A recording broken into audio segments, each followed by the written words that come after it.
Today, Major Mondaze. First off, it's Major Mondaze, hosted by your boy Lee Major the Mac. I got a special guest here today. One of my longtime friends, one of my good homies that I done did a lot of business with. I learned a lot from, and also I had the pleasure to teach a lot of things too as well. This brother is one half of the Christian rap group Surf Gvng. This brother is a graphic designer, web designer, IT developer, like you name it. He also put me on to the Bitcoin game early. You get what I'm saying? So this dude is definitely somebody y'all want to pay attention to. He goes by the name of Joel Davis, and I'm going to let him formally introduce himself. What's up? Man, appreciate you for having me at the Major Mondaze, man. Yeah, I'm Joel Davis. I'm a marketer. I develop high converting sales funnels for coaches, consultants, and I also consult and market for record labels and independent artists. That's kind of what I've been doing over the last, 15 years, working with different labels and artists and stuff, pushing music.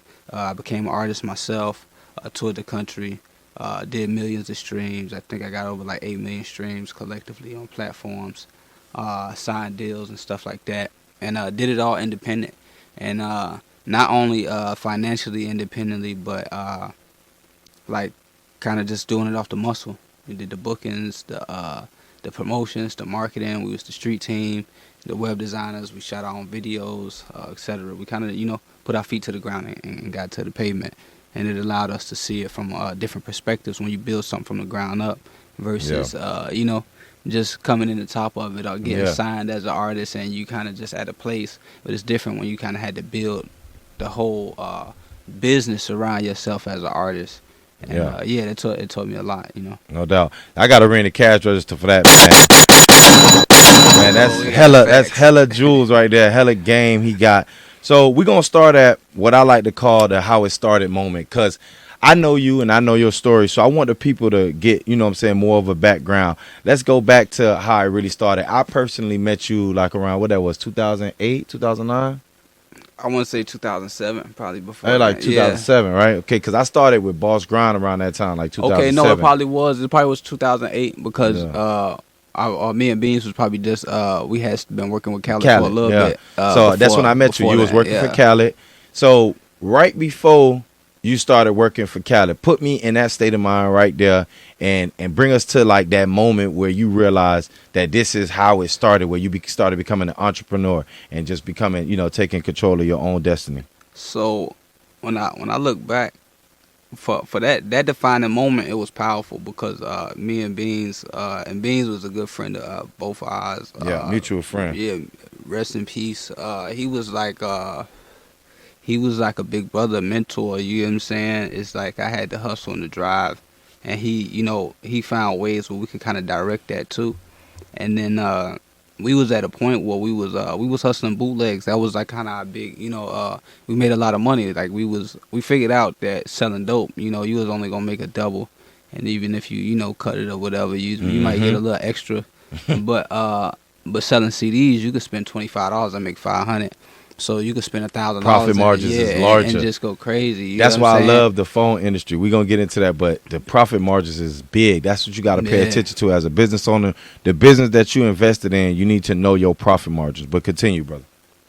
Yeah, but it got to the point where I say the risk versus reward got to the point where after doing it for so long, almost 10 years, you make a career out of it, and you feel like this is a pathway that's going to be here, and you don't take advantage of the fact that this is not going to last forever. And streaming hadn't really got too popular yet, but you had issues with authorities, with the police and stuff like that, and the risk it got to the point where you just gonna do more time and go to jail faster selling CDs and DVDs than you would selling dope. And so I had homies in the hood like successfully selling dope for like years before they get rushed. CDs, you out there and you getting rushed by the police 2-3 times a day, and it's not only like regular police. You got undercover units. They started putting like different task force together, really taking pictures, observing, and really trying to build a full case. So how much? So let's just talk for a minute right there. What we had going on. This podcast is dedicated to entrepreneurs mannerism. So I just want y'all to notice what this man's saying. He started a business by selling CDs, bootleg CDs in front of the flea markets. I know y'all remember seeing those guys. They're not around no more because the streaming is taking over and everything is digital now. But this one of the brothers who actually made a small fortune off of it. What you say you were making a day when you were selling CDs, and how much did it cost to start up? So it was probably about, I say, $300 to $500 a day. And that's kind of if you wanted it to. If you had goals or aspirations to do more than that, you wake up a little earlier, you grind a little harder, you don't take no smoke breaks, you don't eat lunch, and you really put your feet to the pavement and stretch and hit that $600-700 a day if that's what you want. And how much it cost you to start up? So to start up, you got two ways. How I started initially, somebody put a book in my hand. It was like, yo, you could sell CDs for me, and you get $250 off of each CD. You bring me back $250, but the $250 I get them, I get more CDs with. Yeah. So you know what I'm saying? And so I would do that. And then I always had my own little computer and stuff. And so I would do like the popular stuff. I burn one off. So I could go to Walmart, get 100 CDs, and I burn like 30 Lil Waynes because I know this gonna sell like crazy. Yeah. You know what I'm saying? I couldn't do it mass. But then you get to a point where it's like, yo, you just go buy a burner. I saved my bread and I bought a 5-disc burner. I remember my mom. How much that cost at the time? That was like $700. I think it was like $758 for a 5-disc CD burner. Yeah. And I'm like 15, and my mom think I'm selling dope and shit. They found baggies in the room and all that shit. I'm like, man, I stopped selling dope a long time ago. I sell CDs, and they like, hell no, CDs don't make this much money. You be, you doing it in. something, yeah. And I'm like, nah, this CDs, like, you know what I'm saying? But when she took me to go buy that burner and she seen me put that $758 down, it was like, oh damn, this nigga really selling CDs for real. You know what I'm saying? And it got to the point, bro, we had a crib in Lake Lucerne. We had like it was a few of us. We had like 4-5 burners in there, and we was burning up the CDs, and we would spend hours burning up CDs. We even had a plug to get in a disc for a little lower. Then there was another plug in on Miami. You go get a whole box. He gonna give you about 600 CDs for $100. You know what I'm saying? 600 like CDs for $100, and we selling each CD for about $5 a piece. $5 a piece. So, so you said how many CDs? You getting about 600. 600 times 5. That's like what? Like 3 bands. Yeah, so that's like 3 bands off $100. Yeah, and you running that up, and you probably gonna do that, and like I said, you could run through that in a week. You know what I'm saying, or less if you really, like I said, push it, and then. But you doing $300, $400, $500 a day every single day. Yeah. No real responsibilities. You young, and you just kind of living a lifestyle that's just kind of like, yo, you're not even realizing, bro. And that was the biggest thing for me. I didn't even realize what was happening. I didn't realize, like, I remember I was like, bro, I couldn't wait till I turned 16 to get a job and work for McDonald's and get real money. And then I didn't realize that I was already making real money. Yeah, real as it was gonna get. I didn't know that shit. Because look, just to stop you right there, I used to work at Burger King. So when I was working at Burger King, I was selling weed, and I would make more money selling weed than I did at Burger King. But the thing is that Burger King was always a consistent check, so I kept that going. And I was able to trap out of Burger King. People knew I was at work, and they would come get.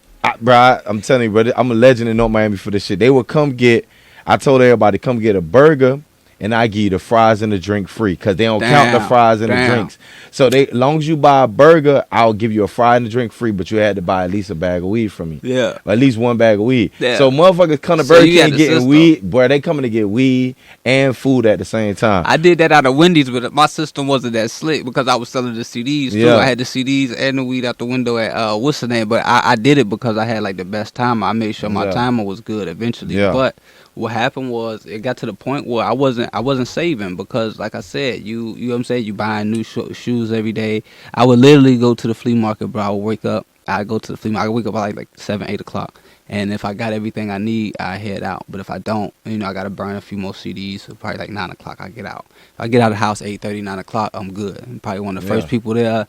You're going to make $200-300 because you the only person there real quick. Boom, boom, boom. Early bird make the worm. Yeah, and then, you know what I'm saying, you take off the shoes you had on from yesterday and you throw them shits in the dumpster and you go buy, you know what I'm saying, a new pair of shoes right out the flea market. Some new shit. Yeah. Real hot boy. Yeah, type of shit. You know what I'm saying? So look. You young just fucking up, bro. Like, that was the goal. You know what I'm saying? So I like where you going with it because you speaking on money management and stuff like that. Yeah. But I want to keep going with the story. So you 16, 17, you selling CDs. When was that next moment where you realized, okay, I want to take it to the next plateau. When did you get that next moment? When did you start working for Khaled? So me and Beans, it was at a point where, like I said, shit had got to a point where it was like, yo, this is after I got offered 10 years state time, prison time for CDs, right? And so it's like, yo, this shit not gonna work.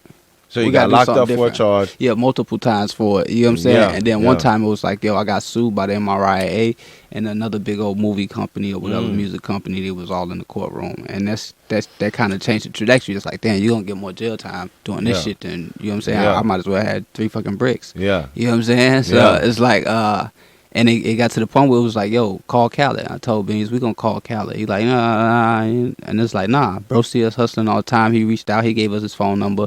Let's hit him up. Let's do something different. You know what I'm saying? And we both knew in that moment, like, yo, we gonna take an L financially. So y'all had already met Khaled through selling CDs? Yeah, so we met Khaled. We met everybody, really all the artists, Ball Greasy, everybody, like, everybody in the city we already knew because they'd be coming up there seeing us selling CDs every day. That was our playground. Did they ever give y'all their music to sell too? Or did they ever give you So we had instances like, everybody wasn't with it. Like Trick Daddy, we almost went out with him. He had niggas come through, try to shoot us with paintball guns and shit for selling his CDs. Damn. You know what I'm saying? So you had certain artists who I wasn't fucking with that shit. You know what I'm saying? It's like, nigga, y'all taking money from us. Crazy. But not realizing we putting your shit deeper in the streets. More people know it. Your show's going to be bigger. More notoriety and noticing. You know what I'm saying? Because niggas in the hood is not going to Best Buy to buy your shit. They just wasn't. You know what I'm saying? And so, but once we got out of that transition with Khaled, it was like, yo, we transitioning, we doing dope shit, and we got access to dope events, we meeting celebrities. Yeah.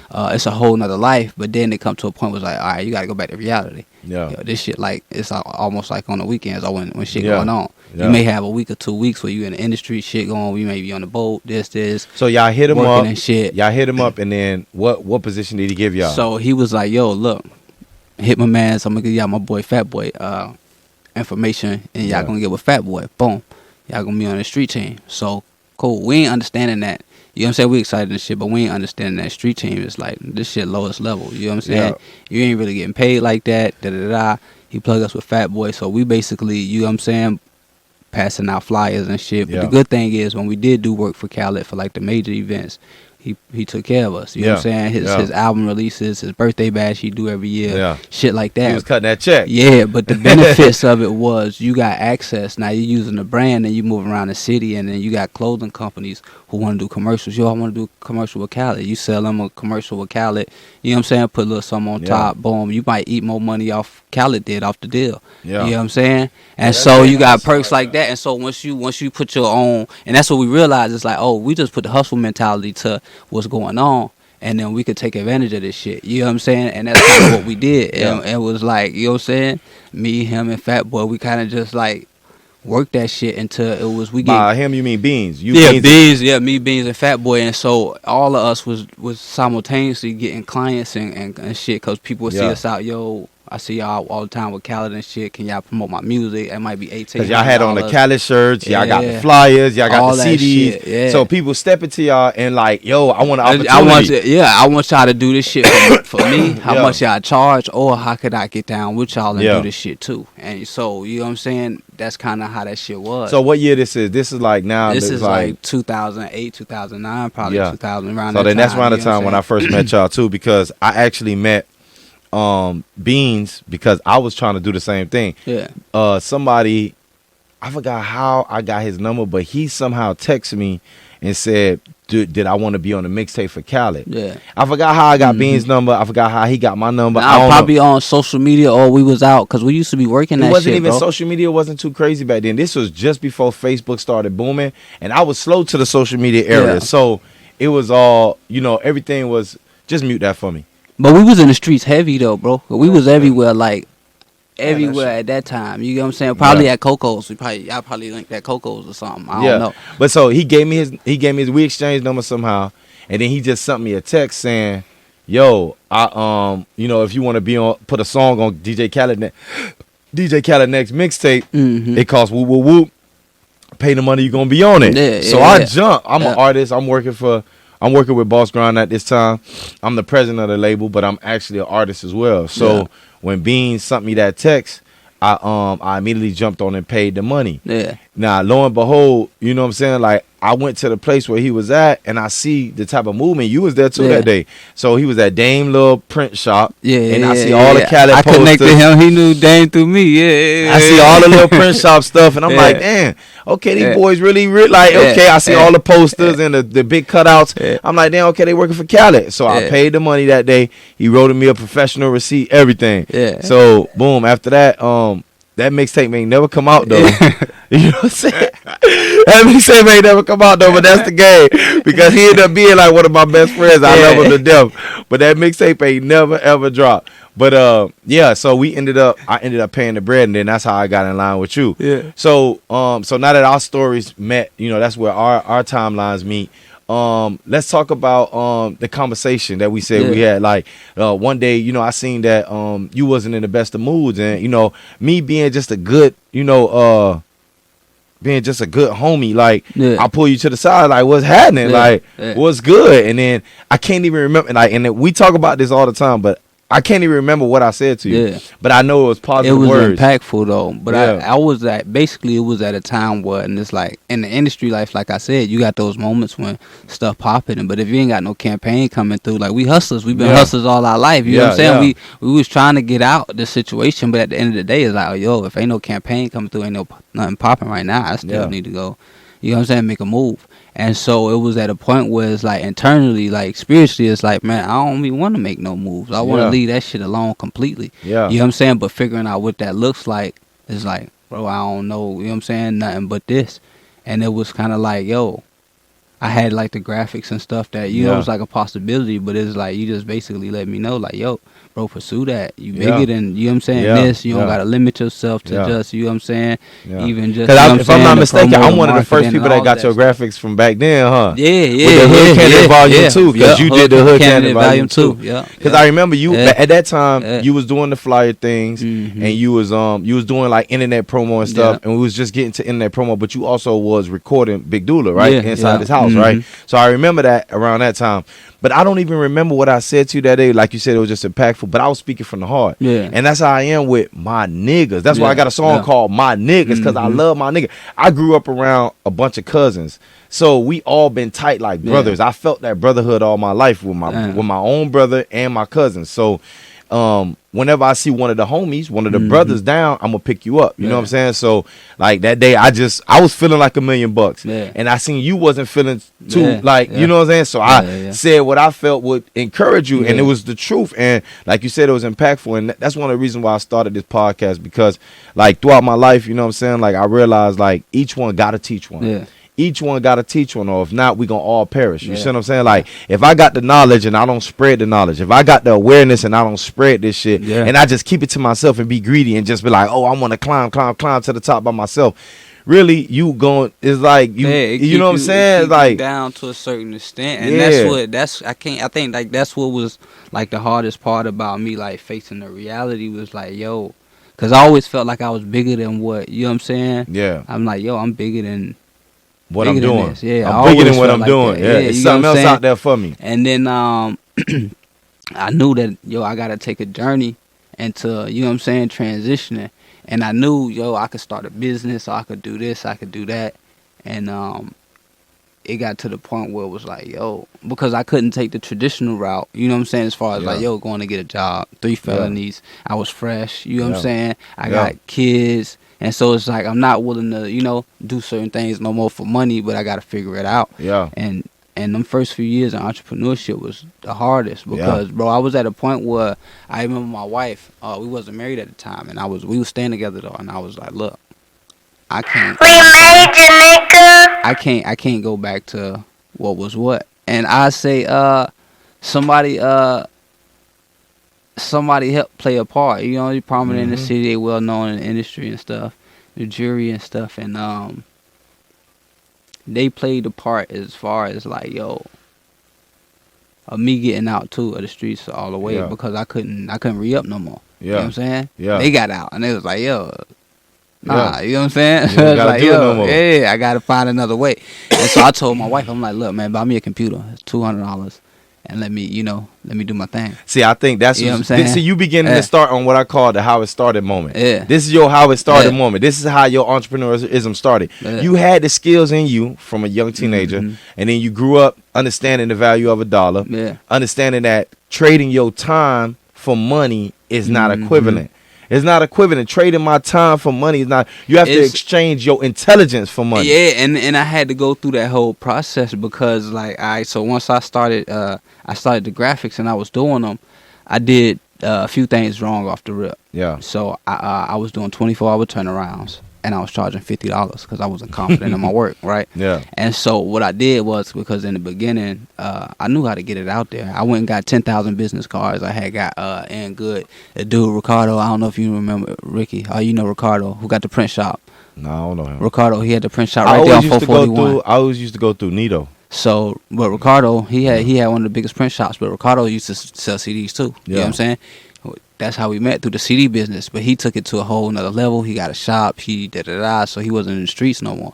You know what I'm saying? Yeah. With it. And so he had a print shop. And so I got wholesale prices on the print through him. So it only cost me, because I design graphics for like a business card for a client. Yeah. I charge them $50, and then I charge them $125 if you want print. Yeah. And he'd give me $10,000 for $35. Yeah. So it's like, that's sweet. I got 10,000 business cards, and everywhere, but I walk around everywhere and just pass out the cards with the graphics on it. Boom, boom, boom, with my number. Smart. Yeah, for weeks, bro. Wherever I'm at, Walmart, wherever I'm at, and it got to the point where I'm getting customers, bro. It's booming, and I'm up all night, 3-4 Red Bulls. Now, but I'm happy because now I feel like a man. I'm back providing for the family. Yeah. It's legit. Yeah. I ain't got to be looking over my shoulder. Ain't got to worry about no police, none of that.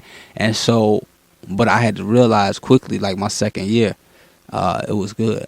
But I realized, like, So it took you about 2 years of grinding, saving every dollar, hustling every day. I couldn't save every dollar because the money was coming in. I'm at this point, I'm back in breadwinner position. I'm covering all the tasks, you know what I'm saying? And I'm trying to grow a business. Yeah. So the money that come in, I'm trying to, you know what I'm saying, push out more. I'm learning, I'm buying into courses or books or whatever to try to, you know what I'm saying, deepen my knowledge, because I understood that. It took me a while, but I understood, like, if I want to make more money at this point, because I hit the ceiling. I got more clients than I can handle. The business coming in crazy, but I'm only making a certain amount of money. And so I had to, double my prices. And consulting with somebody else, that was hard for me to do. It's like, double my prices. These things going to run. I'm not going to have no. You know what I'm saying? They complain about the prices. Nah, you saying double. It's going to, and I took a hit. I doubled my prices. I remember when that hit too. Phone calls. I remember. I was like, you was like, hey, Lee, but the price went up. I was like, fuck that. I don't care. I don't care. I need that. Do my graphics. So just to give y'all a little backstory, he did the graphics on the We Major logo. He did the famous crown. If y'all can see that now in the camera, you know what I'm saying? You get a shot of that. You feel me? He did that. So me and him got a long lasting business relationship as well as friendship. Yeah. So go ahead and tell us about. And tell us about scary. when you started getting, when you, like, okay, so you started the graphics, you started investing in yourself to where you could, feed your brain and push your knowledge to the next level, so where you could have more value. Yeah. When did you started getting into Surf Gvng? Because I know that you, at some point, when you got that value, you did Surf Gvng. So how did that end up happening in the midst of you being on your enlightenment period? So what happened with the music was, all right, so a part of my transition was more spiritual than, you know what I'm saying, anything, because I had got to the point in life and that, I'm trying to, elevate. But I didn't understand my soul was searching for growth. I'm thinking I'm consciously going through this, but as I look back, I was going through awakening process even then. And me and Wolf met. It was a dude named DJ PK. He had a meeting at his house for artists, you know what I'm saying, to meet up. Yeah. And I came because I do graphics. Like, if I could get cool with y'all network, then I could get, some more sales and some more covers and stuff for the graphics. And so Wolf was there because he did video, you know what I'm saying? But everybody else there was artists, you know what I'm saying? And so kind of like looking at it, seeing the artists, what they built and what they got going on, I'm just seeing immediately like how I can help. I'm like, they need help. especially visually, presentation wise, that we could get them good graphics and you get them good video. You know what I'm saying? So we was just talking and shit after the meeting, and he was like, "Yo, what's your company name?" I gave him a business card. He was like, "Oh, I want to buy that." I'm like, "Yeah, nah, ain't nothing on that." You know what I'm saying? Yeah. And we linked, and one day he came by the house and he was like, "Yo, let's start a label." So I'm like, "Hell nah." I just work for 2 labels. I work for Khaled. I done did work for E-Class. I know what it take to run the label, the resources, this, that, the manpower. I ain't in a position to do that. I ain't even, I don't want to go into dreamland and feel like we could do it.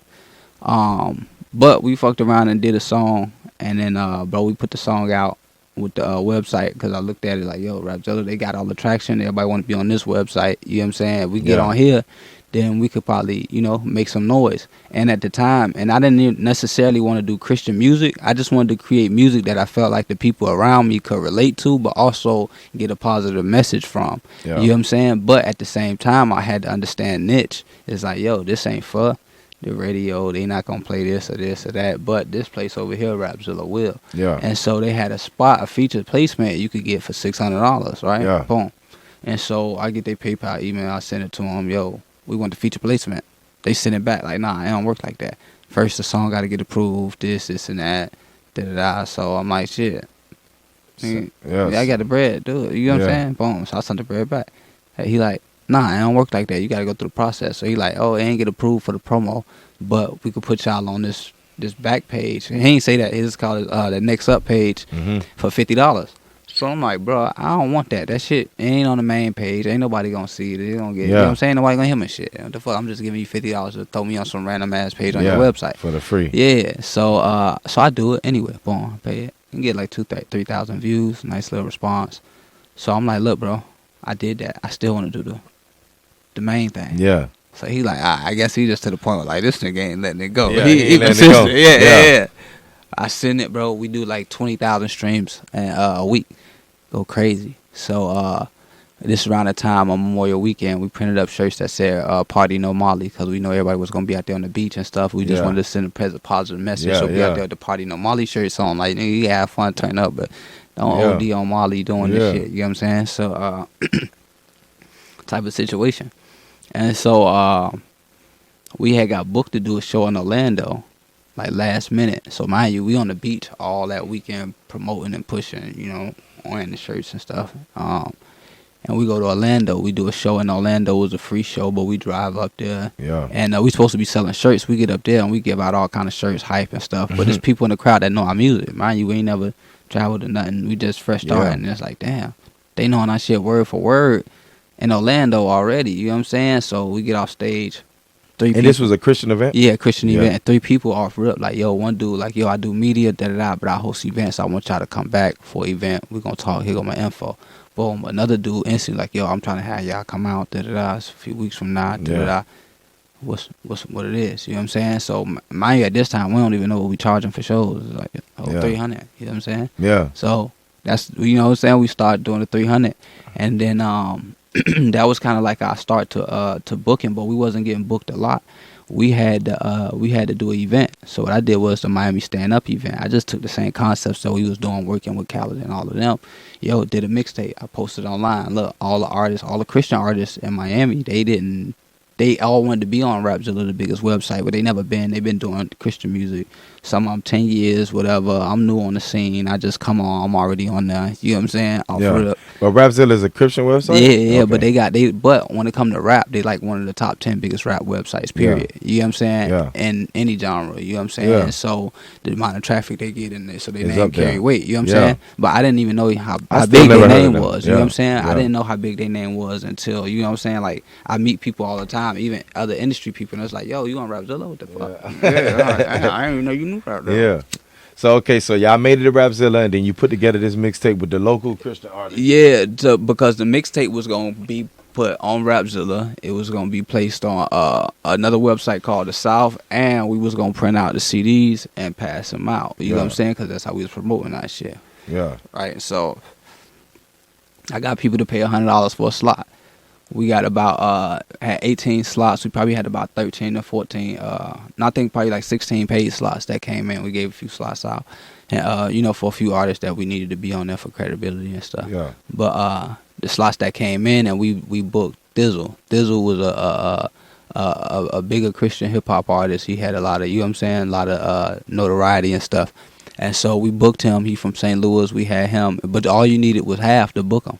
So I ain't had to pay the whole thing. So we booked him half, and now I could say, yo, he coming this and this date. We got a date, a flyer. And so what I did was I turned around and I said, yo, the artist on the project that get the most streams is gonna be able to open up for Thizzle. You know what I'm saying? Yeah. And everybody wanted to open up for him too. Yeah. And so they, you know, whoever getting it, whoever got the best, by the time the show happens a month later from after the mixtape come out, they going ahead and they being performing. And so everybody else who want to perform, you got to pay like $300. And so I already knew, you know what I'm saying, we had booked events and booked artists and stuff already with us and Beans and Callie and them and stuff. And so, but I also knew that I ain't want to run and manage the event. That shit stressful. I don't want to deal with it. It was already a promoter, Clinton. He was already promoting the biggest Christian events in the city anyway. So I'm like, look, bro, we promote together. We go half on the artist. I handle the graphics. You do your part. I do my part. You know what I'm saying? That's He already what it's got about, a venue. man. He already got a team that volunteer and manage the project, do the dough, all of that stuff. You know what I'm saying? Everything. So it just kind of laid out. And so we went half on the event. And for us, it was dope because we got to open up for bigger artists. You know what I'm saying? We made money off the dough.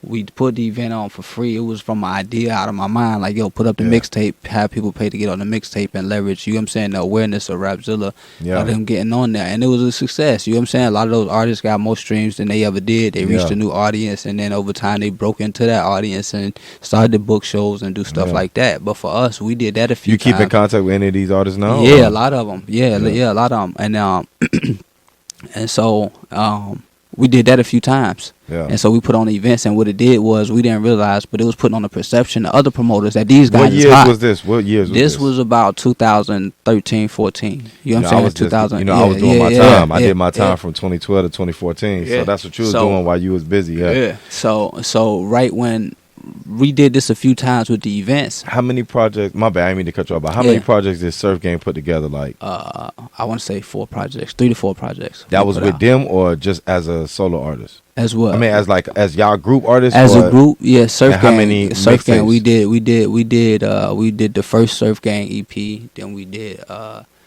SGOET.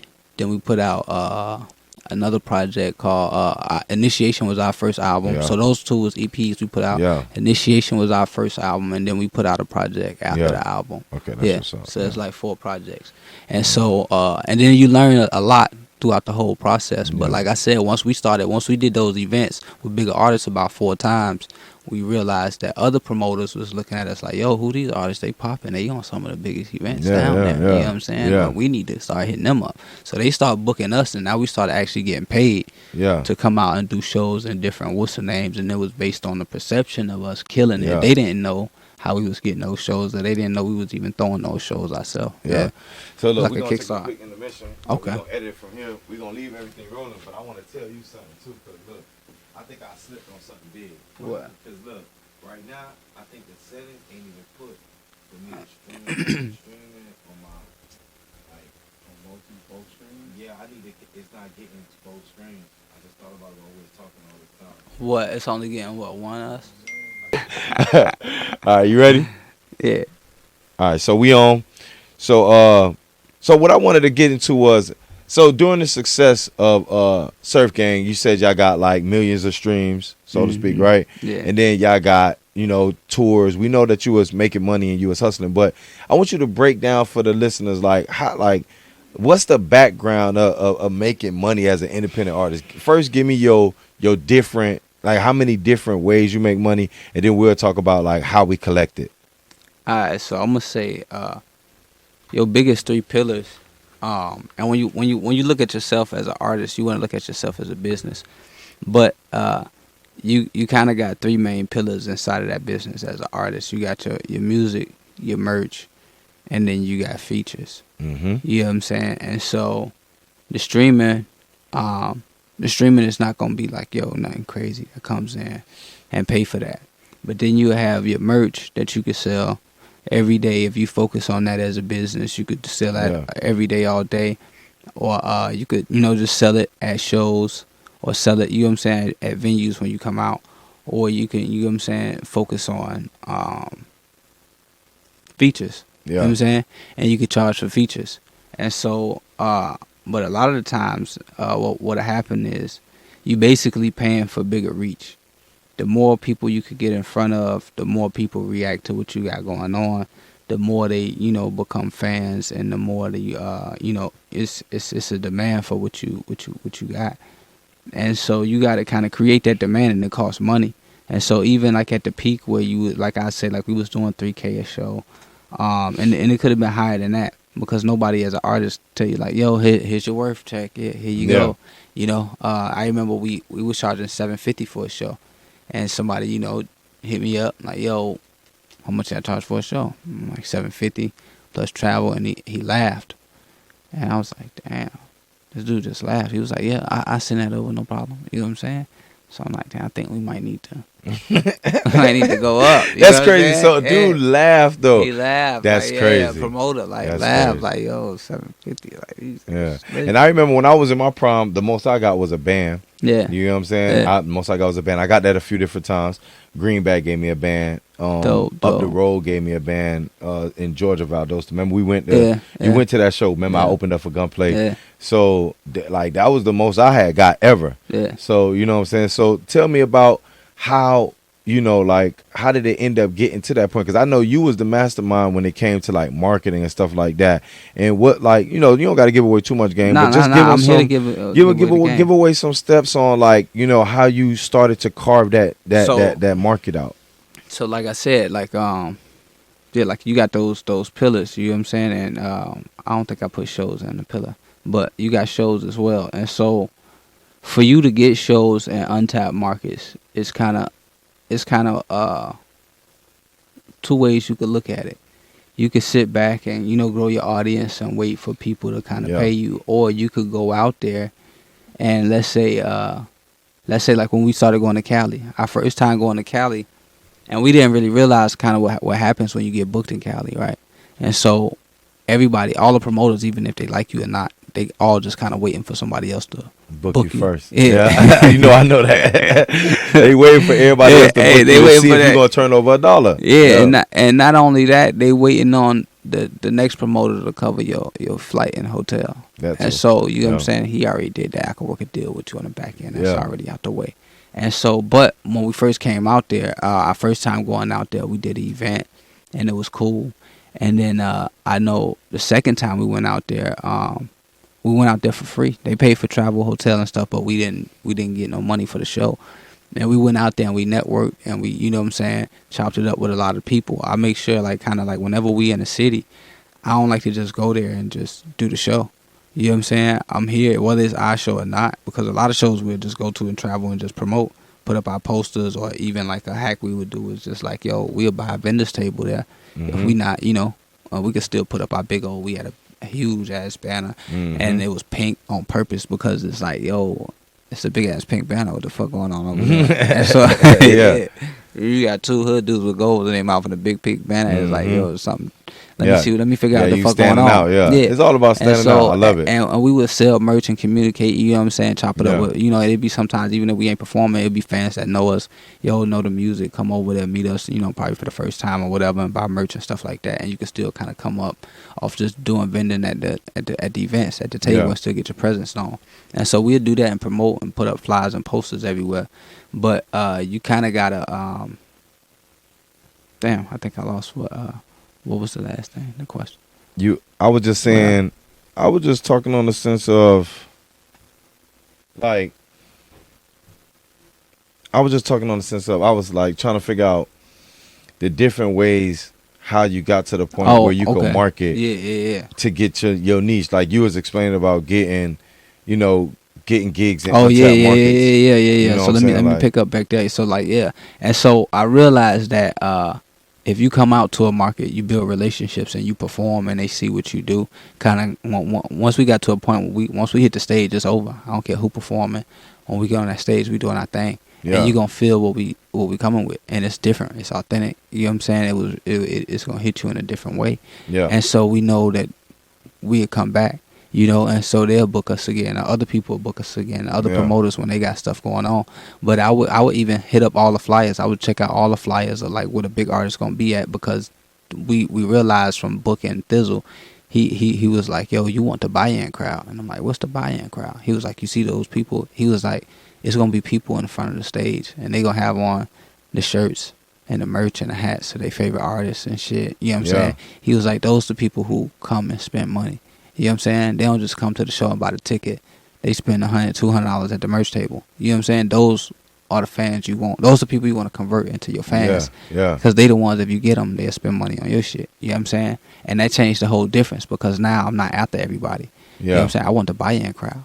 And so I'm marketing or targeting the people or the promoters who got the buy-in crowds at their shows. And so as an artist, you could kind of get lost into, you know what I'm saying, just performing in front of people. But it's like, nah, I want to perform in front of specific people, because if I could convert them, then they'll fund my career. You know what I'm saying? And so that's kind of what we did. So we started focusing on all shows that didn't have people with the buy-in crowd. Most of the time, the black people is not buying. If black people come, they might buy the ticket, but they not buying nothing else. They not getting a CD. Even if they rock with your music, they not really. And I'm not saying it like they don't, because we did have a lot of black fans too that did. But on majority scale, it was kind of like, yo, the white people, for whatever reason, they really invested. Is your iPhone damaged? Come to We Fix MIA, Miami's largest black-owned repair shop. We have 2 locations conveniently located in the city of Miami and Miami Gardens. We also have a mobile van equipped to repair your devices anywhere. For more information, visit us at WeFixMIA.com.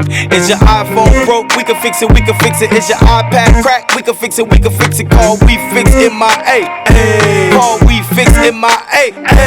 Is your iPhone broke? We can fix it, we can fix it. Is your iPad cracked? We can fix it, we can fix it. Call WeFixMIA. Call WeFixMIA. You can also find us on your favorite social media outlets at WeFixMIA. That's WeFixMIA.com, or call us at 305-751-8486.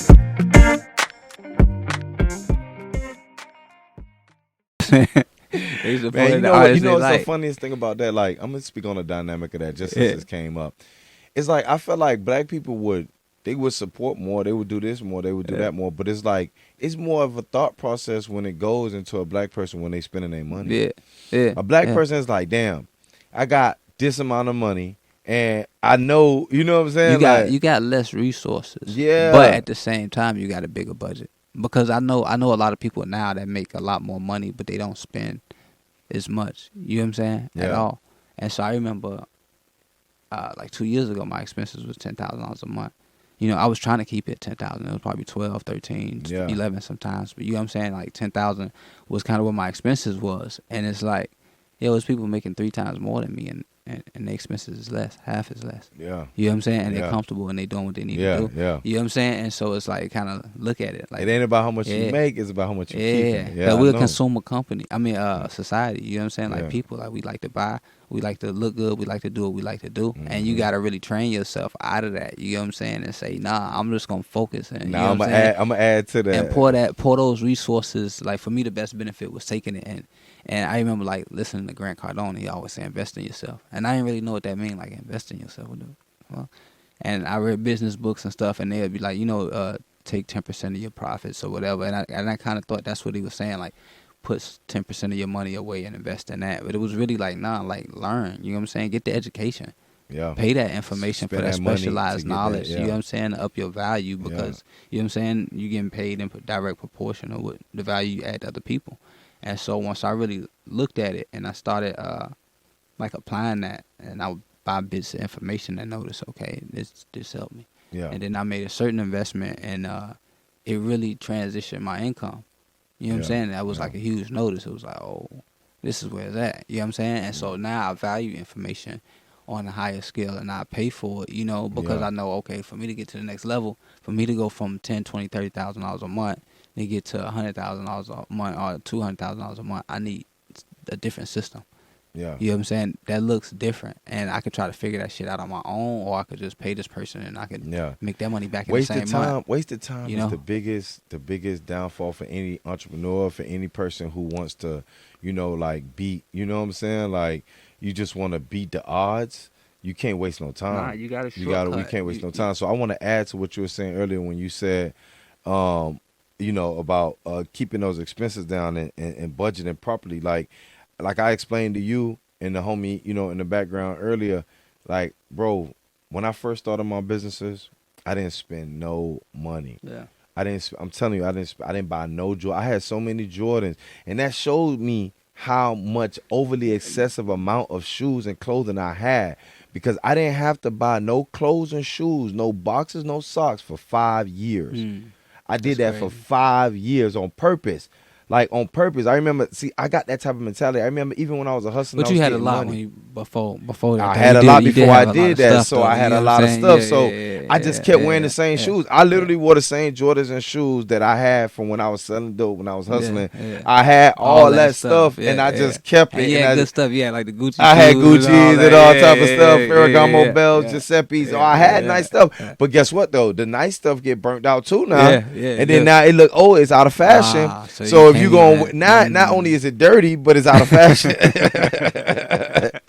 You don't want to walk around with the Gucci's that's talking. You know what I'm saying? You don't want to walk around with that. Nah, that's facts. But so what I was gonna say was that money management and learning when to spend and when not to spend as an entrepreneur is the biggest thing that you can learn early on. I bumped my head so many times, you know what I'm saying, like going left when I should have went right. I don't consume as much alcohol. I don't go to the club. And that take time for us to get to that point in life where all of those things come, because all of that stuff didn't come from me at the same time. It was like gradually like, I got to kind of organize. And I remember the first time I realized it wasn't about the money was when I was in jail. And I think I was like 20 or 19 or something. And it's like, I was just making all this money for all these years selling CDs. And I ain't got nothing to show for it. Could have been a millionaire back then. Yeah. I ain't do nothing productive. You know what I'm saying? And I was like, I really had the potential. I had everything, the funding, the resources. You know what I'm saying? To invest into you any talking about business making you over wanted. $100K at 13 years old. It's kind of like, you know what I'm saying? Not paying no rent, no taxes, no nothing. It's just giving your old girl some money and that's cuffing the rest. Trust me, I know. And getting hit up by my little sisters. You know what I'm saying? Lunch money and stuff like that. But it wasn't nothing crazy, bro. I could have really funded some stuff. You know what I'm saying? But it taught me like, it ain't about the money. It's your mindset. You need to focus on your mindset and shift that. And so that's what kind of made me like, I gotta change my mind, because I could get the money again, but I'm gonna do the same shit. See, that's I'm gonna fucking blow it again. See, that's the thing. You know what I'm saying? Like my boy from one of my favorite movies, man, is Blow, and the dad from Blow. He was telling the son when they was going broke. He told his son, which was George Young, when he was a little kid. He was telling George Young, he was like, "Listen, George, money isn't real. Money isn't real. When you got it, when you up, you don't really feel like you up. And when you down, you never feel like you'll get back up again. It isn't real. It's just all of your perception of life. You feel what I'm saying? Like, so I literally took that and run with that in the motto. You feel me? So that's what's up. So. For those who don't know, the difference between ASCAP and BMI, we'll break it down. But which one are you with? We back to the music. So I'm with BMI. You with BMI? I'm with BMI too. So for those who don't know, BMI is a PRO. I think that's a professional royalties organization. I believe that's what it stands for. So the PROs, they the ones who, they collect money for songwriters and labels and stuff like that.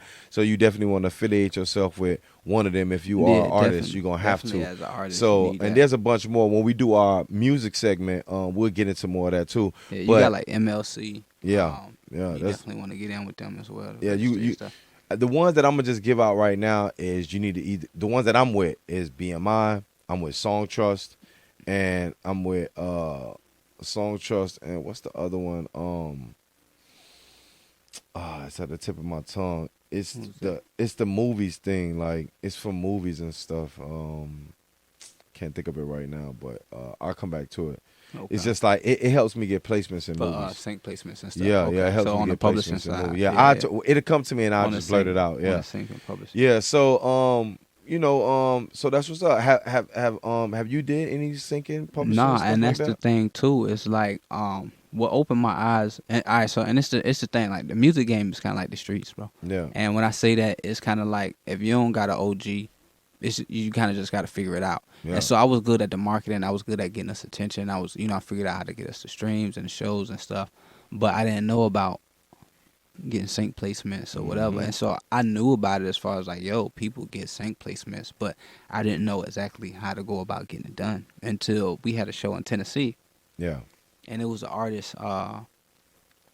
It was an artist, man, and we linked up at the show, and he started telling me, he like, yeah, bro, I get, you know what I'm saying? He said, look, bro, I did, he said one of my songs got on, I forgot what the movie is, what the show is. And he said it premiered on there.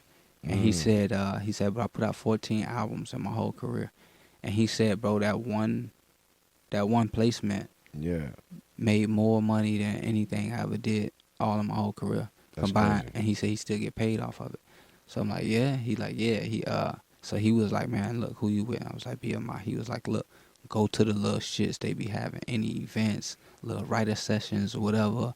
Get to know them people, you know what I'm saying? Get plugged in with them or whatever like that. And he was like, he was telling me, different things to do, different people to reach out to, as far as the sync placements and stuff. And even then, it opened my eyes, and I kind of felt like, damn, I got all these artist homies, big homies who killing it, making way more bread and money, touring big ass shit. They, you know what I'm saying? They doing 40K a night on tour and shit. Let me tell you, and I'm with them. I'm in the green rooms. We doing, you know what I'm saying? Maybe 3 or 4 shows a month with them. You know what I'm saying? And it's like, yo, you ain't never say shit about this side of the business. Yeah. But you my homie. You know what I'm saying? It's like, damn, I thought we was homies, but you know what I'm saying? So it's crazy, man. But we got to get out of that mentality as a people. We got to get out of the mentality of thinking that me putting you on to a lick and that's is when I gonna stop my realized bag. It don't stop your bag. It's like it's so many different bags out there, man. Bro. It's so many different bags. And it was like, yo, but I couldn't get to that side of the business because I was facilitating everything else. I was kind of maxed out at capacity at what I was doing. Yeah. But I knew that was important, and I knew we needed to do it. And I know a few people who, who are like, yo, I could get you placed, but they gonna want 50% of the bag. Yeah, just I heard for that being too the middleman. Yeah, I heard that and before too with movies. And it sound good until, you know what I'm saying, you realize, oh, you ain't produced this beat, and the producer got to get in too. And then, you know what I'm saying, okay, it's somebody else on here too. And then, you know what I'm saying, so a $10,000, $20,000 check, half going to the other person just for doing the deal is, you know what I'm saying, $5-10K, and then the producer. That's the crazy thing. You know what I'm saying, like, it get chopped down in a few pieces. I've been saying this theory in my mind with my homeboy Pete off in California. Shout out to my nigga Mr. Popular. We've been saying this theory about the music game for the longest. Like, in order to get in, you got to get fucked. But that's kind of how you learn, bro. And, it's like you gotta get. And Miz, bro, our producer Miz, and he in. told me, he was like, look, bro, he said it. He was like, look, you gonna get fucked. He was like, I just prefer if y'all made sure a motherfucker took y'all out to eat and put some Vaseline on your ass before he fucked you. You get what I'm saying? And this speaking from somebody who had $1 million deal. Yeah. You get what I'm saying? Super talented artist. You get what I'm saying? Yeah. And you know what I'm saying? He let us know straight up, like, yo, as a producer, like, yo, yeah, it's gonna happen. You know what I'm saying? Like, just make sure they got some Vaseline. You know what I'm saying? Like, enjoy it. You know what I'm Enjoy the saying? ride. Yeah, type of shit. So you don't realize it, but you know what I'm saying? That's kind of how you know what I'm saying? That's kind of how it it's goes built. down. The system is kind of built like that for artists, especially if you're not involved on the business side and you're not learning and you're not growing and you're not understanding, how this shit work as a whole. You know what I'm saying? So let's talk about, where's Surf Gvng at now, and then what else you got going on for, like, I know you have your own personal business, so I want to talk about that. But where's Surf Gvng at now? Is Surf Gvng gonna be dropping a new project? And then. So I mean, we worked on a few songs, and but now we kind of moving forward as like solo artists who will work together, come together, do songs and stuff like that. But we focusing more on kind of like Outkast. Yeah. Outkast do the same thing. And so that's kind of where it's at right there. Yeah. That's what's up. So okay, so let's talk about your solo stuff, your solo endeavors. What's the official businesses that you have? Because I know when we was doing our thing, you was doing graphics, you was doing videos, and you transitioned as an artist as well. And then I noticed that you do this thing called the Young Exec. Explain all that stuff as it comes together. So basically, what was happening, and you know what I'm saying, I only can see it because it's hindsight now, is I was doing the graphics. I had a passion for it. And then, you know what I'm saying, I got into, naturally, the web design from there, you know what I'm saying? Yeah. Got into photography, videography. And then and to realize and basically like, oh, you know what I'm saying, all this stuff encompasses under, you know what I'm saying, one umbrella. And Yeah. because like I went through the ladder of all the steps and stages, Yeah. it make me a better, you know what I'm saying, player as a consultant or a marketer, because I understand how all these pieces supposed to connect together and tell a story or convey a message to make somebody buy, you know what I'm saying? And so, and I knew that's what I needed to evolve into, you know what I'm saying, to marketing, because I knew, hey, I was already good at it. If I can, you know what I'm saying, transform into a digital perspective and offer that as a service, I could really give people the results that'll pay me even more, because that'll be more value of, Yeah. you know what I'm saying, when you look in the city and you look up Miami graphic designers, it says hundreds of graphic designers, videographers, the same, you know what I'm saying?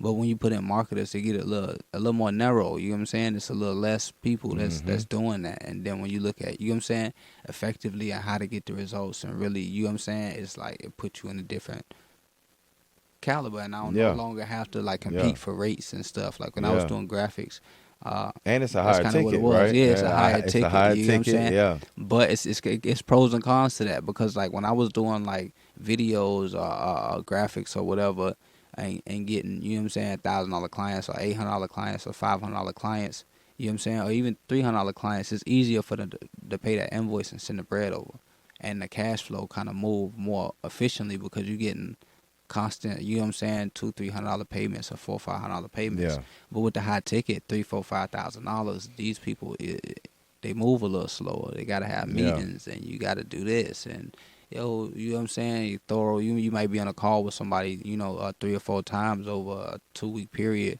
before you close a deal. Or some of them, it might be months before, you know, they come on board. Yeah. When you do, you're good for that period. Yeah. But if you haven't planned for it, or you haven't, you know what I'm saying, found a way to consistently drive that traffic to, you know, create that, you got a lot of stop and goes. You know what I'm saying? Yeah. And so, especially if you funding your business without credit, and you kind of taking on the risk of the business, and you carrying a household with your income, you know what I'm saying? And so I said, like, all of these, you know what I'm saying, all these things is like, yo, I gotta still invest in the business to grow the business to create more revenue, but I still gotta make sure I got a place to live and the people I love is taken care of and all of that shit.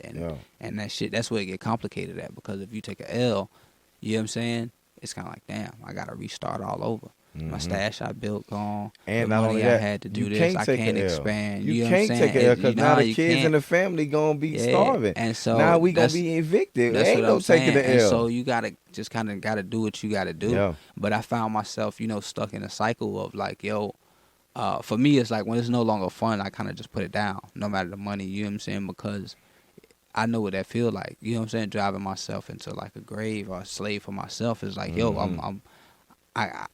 I can't afford to be a slave to myself, because I wouldn't do it for nobody else. Like, I'm not gonna go to Wendy's and do it. Yeah. But why you gonna do it to yourself? You got to put yourself in a better position. And so, when you say being a slave for yourself, you mean being a slave to your business? yeah, Being a slave to your It's business. a slave to Yeah. the business, because you basically you are the business. And I started to look at it like, yo, now I need to build businesses where. But where you think I you was gotta going exit. wrong at though? I was going wrong because I wasn't building for an exit plan. So like when I did the graphics, you got different kind of graphic companies. I was putting my heart and soul into perfecting these graphics, and you know what I'm saying, really establishing a style, you know what I'm saying, that separated myself as a graphic designer from other graphic designers.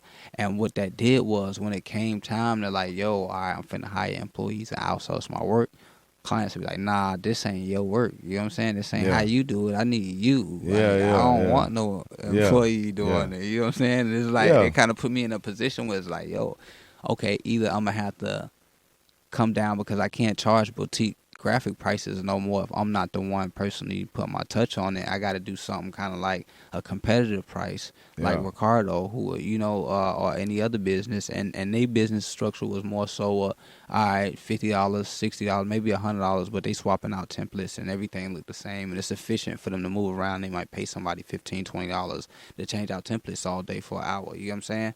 And so, but they kind of reflecting the work. And it's not a bad business model if you set it up as a business model. You get what I'm saying? Yeah. I set myself up as a graphic designer, and I was putting that into the work. And so when you look at it more like an art. Yeah, art form. And when it came out, you can't pass those years of experience on to an employee, no matter how long you trying to train them into 1 week or 1 month. You can't do that. It's gonna take time. The thing with that is that I'm gonna give you some advice. The thing with that is that you gotta really delegate the right players. Mm-hmm. That got to be a part of your mission to find somebody who's good at that. Nah, so you can have the people who good, but the people who was good was kind of like me, and then you can't pay them. I can't pay them. Let's say for the good talent. Well, the key with that is the that good talent is like, yo, I gotta pay you what it costs or more for this client, and I can't be profitable. But see, that's the thing though. You right about it to a certain extent, but what I noticed though, the only time that you're gonna have that resistance is from somebody who is your peer.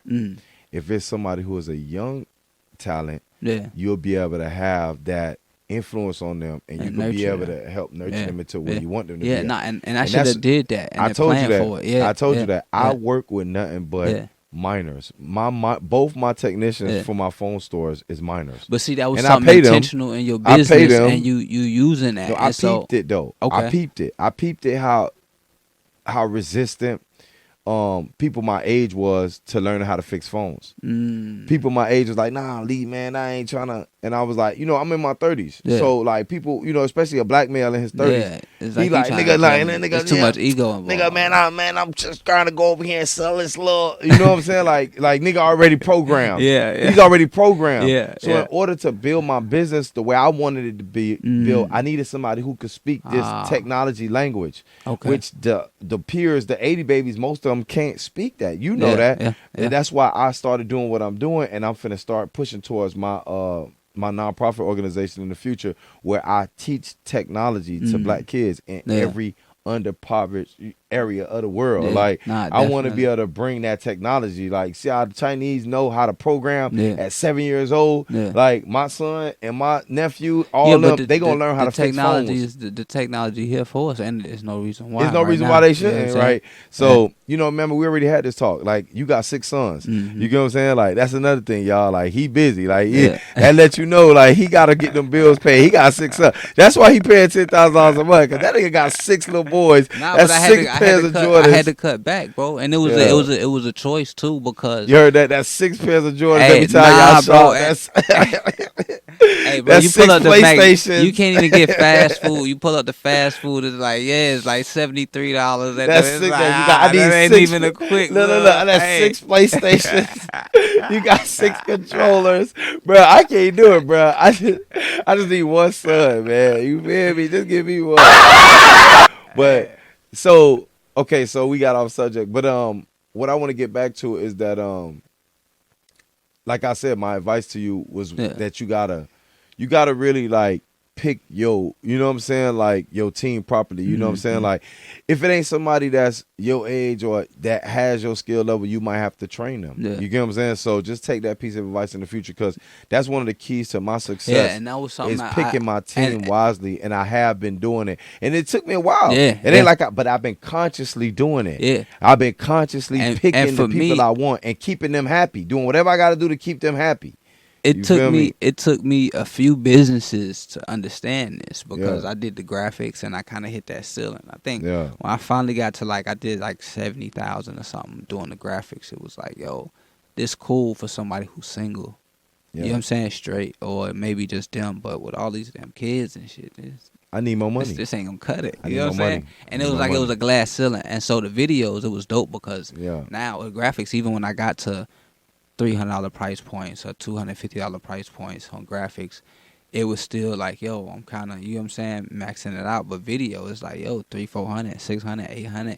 And so it gave me more room. And so it was more satisfying for a little bit until that ceiling came again. And all the ceilings was, yo, you're not spreading out. You're not giving this to other people to help you with your goal, or you're not multiplying your time using other people to get you involved. Even with Surf Gvng, I remember talking to Thizzle, the same dude, and he was like, look, bro, you got to delegate.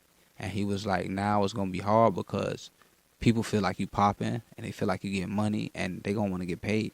You know what I'm saying? If you was building from the ground up, it'll be different. People come on, hey, I want to get on, I want to be a part of the journey, And it's like, yo, after that, like, if just once the train start going somewhere, niggas looking like, yo, they looking at your pockets. Oh boy, they getting paid shows, they doing this. Not minding that, yo, I got more people watching me, so I got to produce better content. I mean, but don't you think I got to spend more money creating better videos, my expenses But go did up you as an have the artist. money to still pay the people or not really? So no, I didn't because, Yeah. and then even when I brought people on the team, like so for like booking, you had like 3 booking agencies that was booking like big artists that was like, yo, if I could, and I always look at who's already killing shit in the market, and I'm like, yo, I need to get in with them because if they working with these kind of artists and they getting them this, that's what I need. They know exactly what I Yeah. need and they know exactly how to do it. How do I work with them? And so I had using that, you know what I'm saying? You just start to kind of skip. It's like a cheat code. It's like, yo, Yeah. let me get in bed with the people who are already moving and shaking because Yeah. that's what's going to get me, you know what I'm Yeah. saying, in that position. For sure. And so you would just leverage their expertise, their relationships, and their time, you know what I'm Yeah. saying? And it's going to cost you a couple dollars.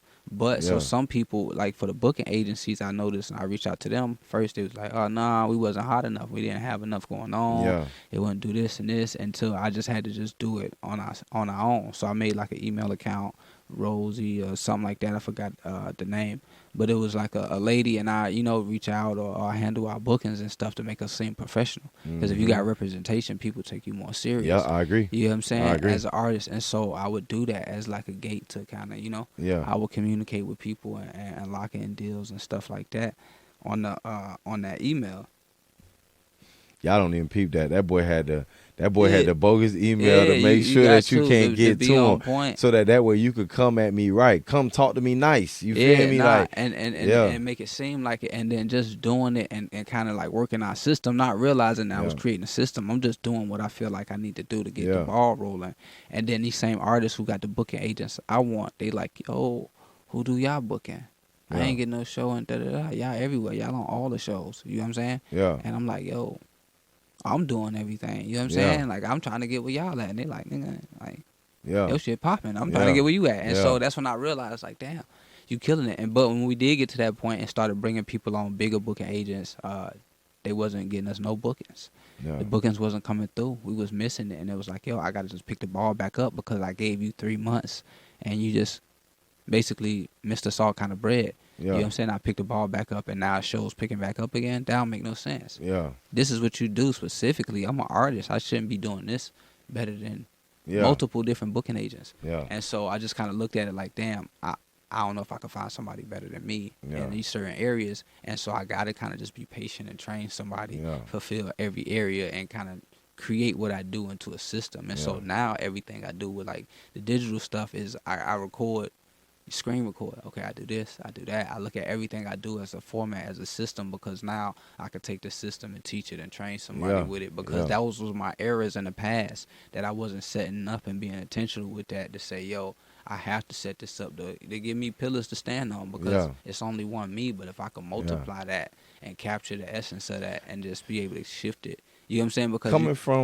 from the trap, like coming from the hood, I knew that I needed a team yeah. because I had a trap Yeah. before. Nah, I had you to look want out. a team. You I always had an had a LT. team.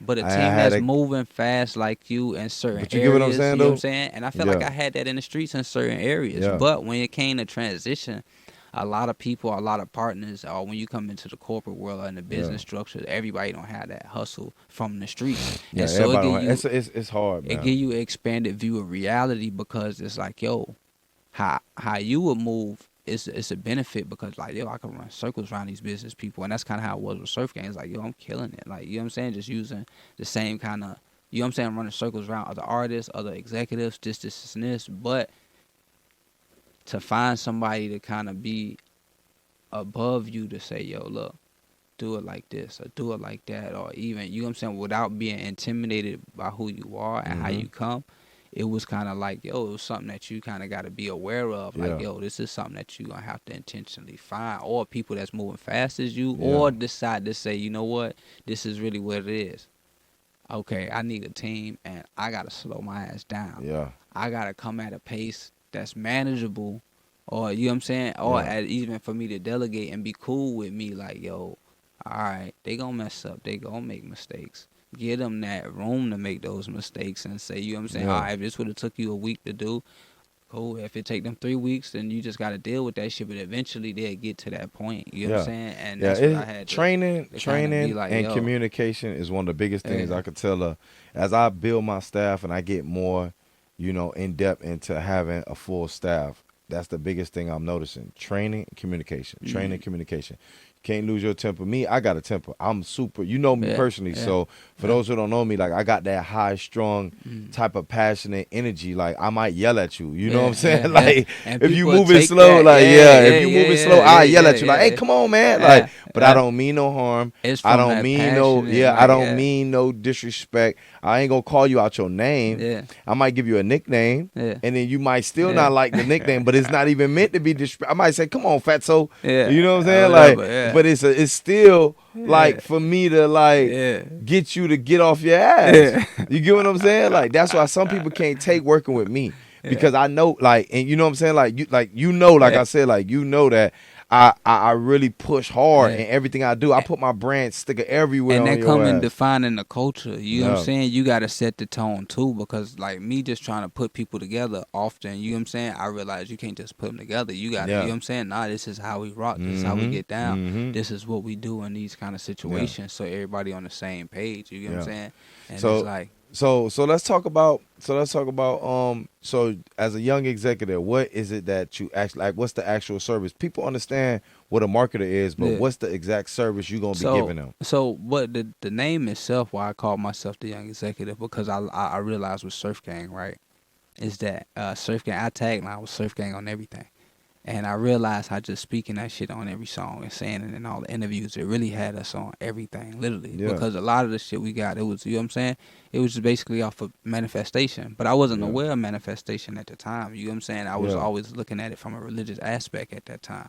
And then, but once I kind of realized what was happening, it was like, yo, words are powerful, you know what I'm saying? And not only that, I'm saying this shit, I got other people, thousands of people chanting this shit on multiple songs. You know what I'm saying? It's like, they feeding the battery for that shit for us to be everywhere. It's kind of like, yo, SGOET, they repping it, they putting it in their hashtags, they on it, you know what I'm saying? It's like, yo, this what we coming with. And so when I came with the young exec, it's just for the purpose of like, yo, that's what it is.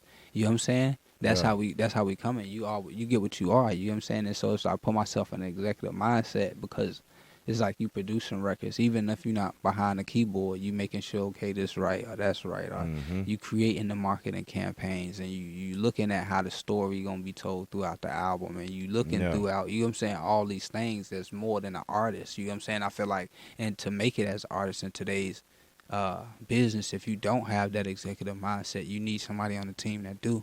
You know what I'm saying? That's what you could bring for them. And that's what it's about, because being able to see the whole spectrum and say, yo, because we're not selling music, we selling the brand, we selling the story. You know what I'm saying? And how do you go and create a way that's going to say, yo, how does this work for somebody? You know what I'm saying? Where is their story? What are they talking about? Who are they? Can they identify themselves as a brand? And once you identify yourself, then you can say, okay, I know who I am, and I know, all right, this is where I'm trying to go at. And everything outside of that's going to define that. Okay, I'm not going to do this or take this opportunity because that go outside of what I define for my brand. You get what I'm saying? And not only that, I know exactly who I talk to or who I make music for or who I create content to. Where are they? Where can I find them?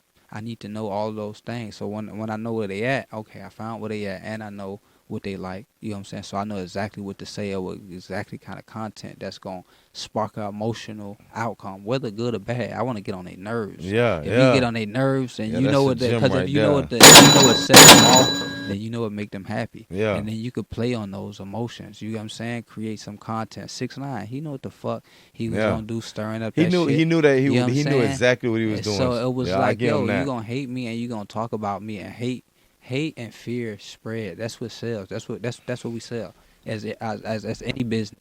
You selling hate or fear. You know what I'm saying? It's really fear. You know what I'm saying? You selling fear.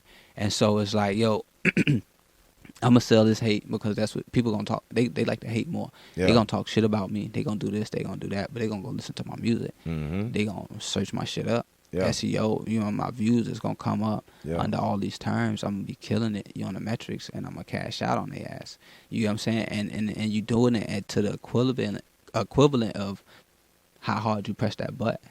You know what I'm saying? Look at artists like Kanye and T.I. Like, they controversial artists. I want to press that button as hard as I can. Fuck nigga think I'm crazy. You know what I'm saying? I'm God. I went from being a God to now I'm worshiping God. And, you know what I'm saying? Well, it don't fucking matter, nigga. Whatever side of the spectrum from rap I want to fuck comedy. with. Yeah, and even comedians do it the best. They know how to hit those buttons. They give you that real shit. It could be the worst shit in the world, and they can know how to make it funny because they're just playing off your emotions. You know what I'm saying? And that's what create that element of laughter that we get. You know what I'm saying? And so it's like when you fucking with those emotions, I know how to. Then you know, okay, I know where they at. I know it's gonna drive them emotional. So when they see it, they gonna give me a reaction. You know what I'm saying? And then now all I need to do is put it in front of them and monetize it and get the money. And so monetize it and get the money on the back end. And so if I can do that shit consistently on a daily basis, then I'll beat everybody else who's doing it. Because for one, nobody, most artists don't understand the system or put it into practice. You know what I'm saying? For two, a lot of them not doing it consistently. You know what I'm saying? Some of them may do it a month, 2 months, or whatever, but they not being consistent. And the ones that are, they kind of probably signed, got a major label backing or whatever, and you competing with them. And so a lot of times as artists, we think, oh, I'm competing with my homeboy or this dude. No, the fuck you not. You competing with Jeezy. You competing with Jay-Z. You competing with Ross. The radio only got a certain amount of slots for new music that's coming through there, and you competing with Kodak. Everybody else. Competing with the big boys. You ain't competing with that's who you, and that's what you need to be looking at. And so that's what you need to be measuring your shit up to. And I will also say, like, bro, going to other artists' concerts when you're not performing, go check out their live shows. See that they niggas not just up there holding a mic. Like, niggas is putting on a show. They got transitions. They got this. This nigga had dancers come out. Oh, he got the fire flame. This shit. Now, and all that shit costs money. Like, nobody's funding that shit. The promoter don't fund that. You do that as an artist. I'm gonna tell you a quick story, and I'm gonna tell you a quick story. We're gonna transition. What changed, transformed my career when I seen Flo Rida performing. I seen Flo Rida performing that song, Boots with the Fur, Apple Bottom Jean, Boots with the Fur. I seen him performing that at his early age, around the time we had that song Cake and Cake on My Birthday and all that. And like he was just really about to pop. And I remember it was so early on that Apple Bottom Jeans song, it didn't even have T-Pain on it yet. It had another person on it, and they was up there performing it with him. But I just remember I seen Flo Rida performing, and he had a liquor bottle, like a champagne bottle. Was that at the Forgiato Fest? Nah, this was at So Be Live. Okay. Remember So Be Live? Yeah. So we was at So Be Live. Briscoe on the beach, performed. I was back in that. So look, he opened up for Briscoe. This is when Briscoe was popping harder. Yeah, because Briscoe, bro. Briscoe was Cash Money at that time. Yeah, but go ahead. Yeah. Briscoe was Cash Money at that time. Remember, Ross was big. He was on Ross' album. Yeah. So Briscoe was that nigga. That's why I got my first feature with Briscoe. You see what I'm saying? Because he was like the next up from Miami. He was working at the label, that's what we was pushing. Everything, you know what I'm saying? Po' Boy, everything was behind Briscoe. Everything was Briscoe. Yeah, so Briscoe, Flo Rida was opening for Briscoe that night. So, but Cake on my, I don't want no Cake on My Birthday was already popular. Yeah. But nobody knew that other song, Apple Bottom Jeans, yet. So when I seen him performing, he had a big bottle of champagne, and then he put it in his mouth, and then he spit it in the air, and then he took his shirt off, and then he did it again, spit it in the air, and then it glistened all on his shirt, glistened all on his body and shit. I'm like looking at this nigga, I'm like, this nigga really acted up there. I'm impressed, like, cause see, Briscoe and everybody did the same shit. They just would come on, yo, my nigga. Yeah. But he literally kept. It's the difference between being a rapper and an entertainer. He was performing, he was entertaining. So it's like I watched him, and I started realizing how I could step my game up on stage, and I peeped that, and taking off a piece of clothing is a big key. It does something that kind of like, it's like like we would intentionally wear hoodies or jackets or whatever. So that you could take it off. Take something off just to kind of, to show the levels of passion. Like, I'm getting so hyped up that I got to take this off. Like, I'm coming out my clothes with it. I'm throwing my hat on the floor. Especially like specific songs will make you do that. That beat drop is like, oh, hell see, no. I'm throwing this shit in the crowd. That was one of my signature things. I just throw my hat on the floor.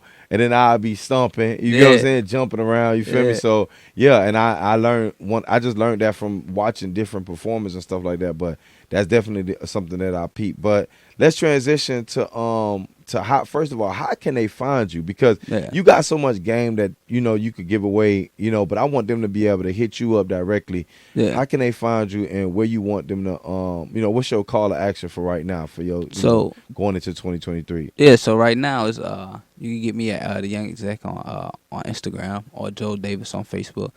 But yeah, the focus, man, is just kind of adding value for me.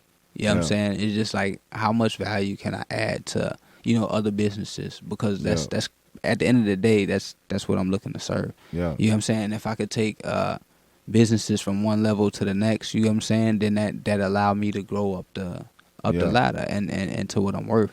You know Yeah. what I'm saying? Until you get to a point where, because it's like you got people doing what I do that generate millions a year. You know what I'm Yeah. saying? And they do that by adding value to multiple different businesses Yeah. and growing that. You know what I'm saying? And then not only in that, you create different relationships, and that's kind of what it is at the end of the day. Yeah. Even with music and being successful, it's about the journey and the relationships that you build.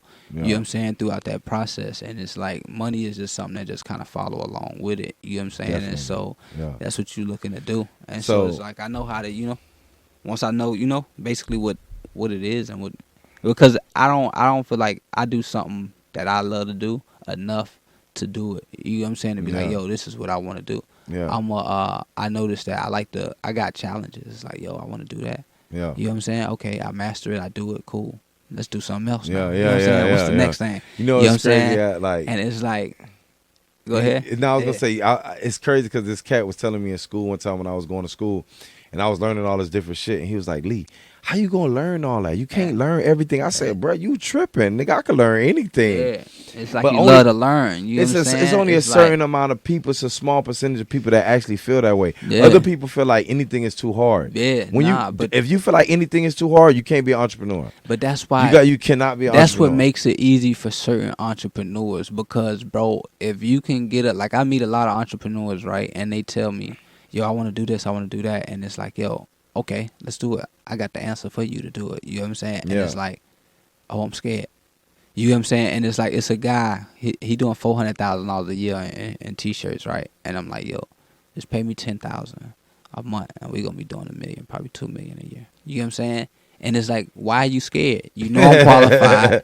I just And gave you you the got the rundown. money. You You got got the the money, money. but you scared. You paranoid. You blocked in your head. You get what I'm saying? And it's like, sometimes it's just something simple as that. It's like, yo, it's the answer. Mhm. Unlock you know what I'm saying? Unlock yourself to the next level. The next but level, we be yeah. comfortable where we at. You know what I'm saying? Because we know that it's familiar. You know what I'm Yeah. saying? It's like, yo, or I might not believe I could do the 2 million. Yeah. And that's something that I can't fix that. You got to fix that own belief system. Yeah. You know what I'm saying? So, okay, so I want to ask you, before we get out of here, I want to ask you, what do you feel is your 5 keys to success? Is, the 5 main things that you do relentlessly that has been a part of your success? Damn. So I'm gonna say, and I never really, like, you know what I'm saying, like, thought about my own 5, but I would say, like, the things that been the most impactful for me is like self-discipline.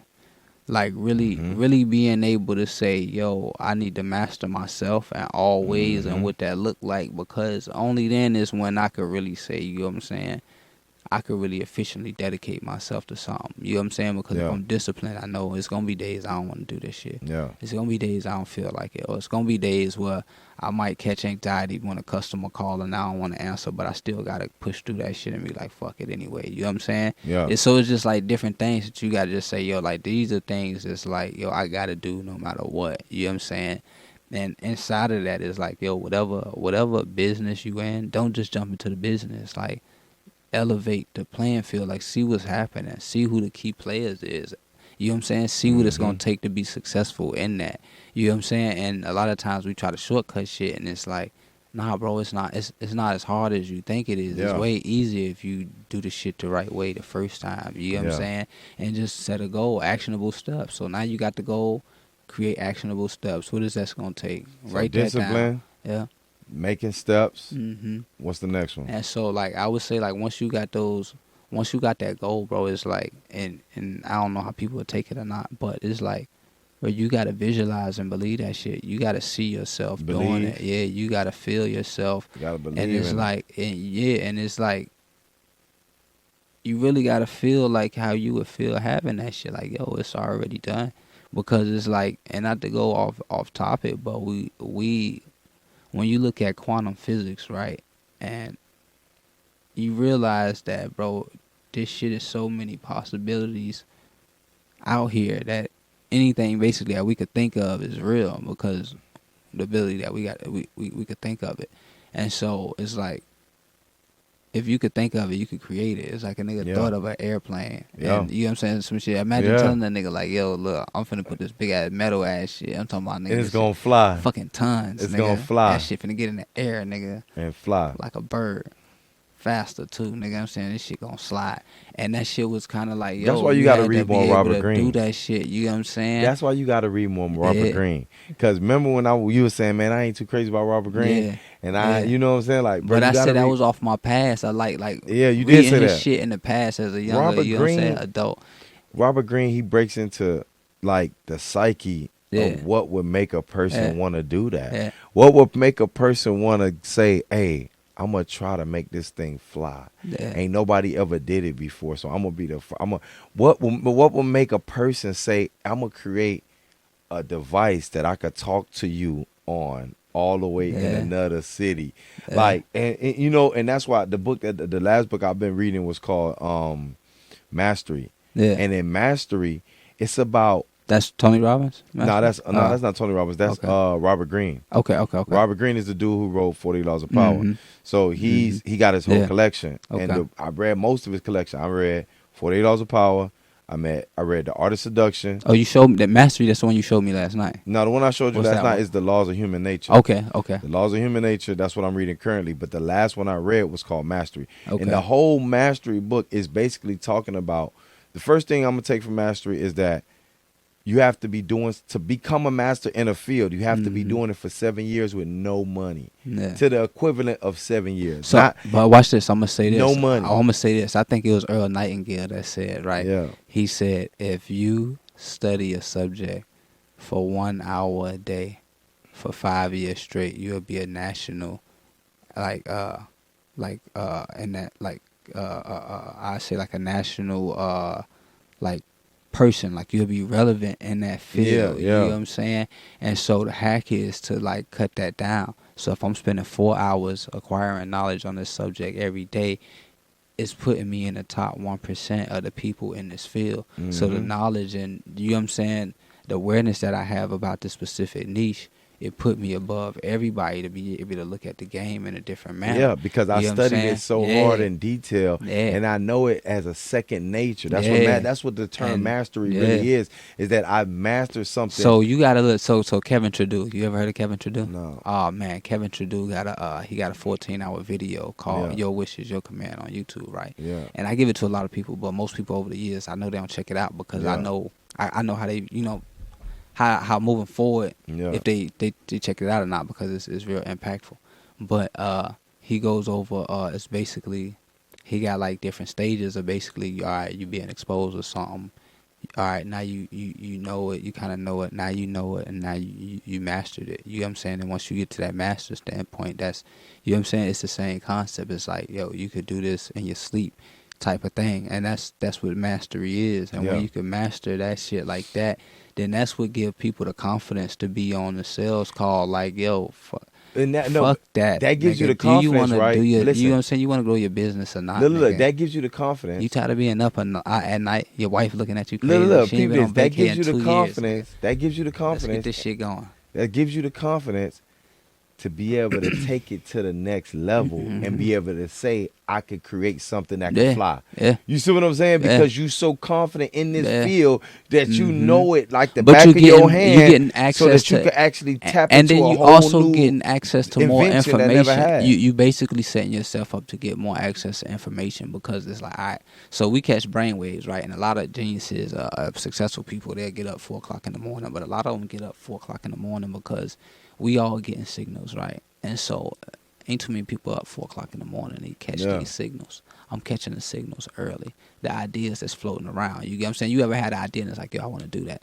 And you don't move on it 2 years later. Somebody else do did it. You know Yeah. what I'm saying? Because All the the idea wasn't your idea to begin with. You know what I'm saying? This shit already out here. It was It's in the like universe. you just being receptive to the idea. It's like, who gonna put it out here? Who gonna be receptive to this shit? Because this shit, you know what I'm saying? It Yeah. gotta go down. And so once you realize that, you take advantage of those opportunities. And like, if you're in a form of mastery, now you got it from different angles. And so now you accessing more of that information, because like, I could process more of that information. I know what to do with it because I got more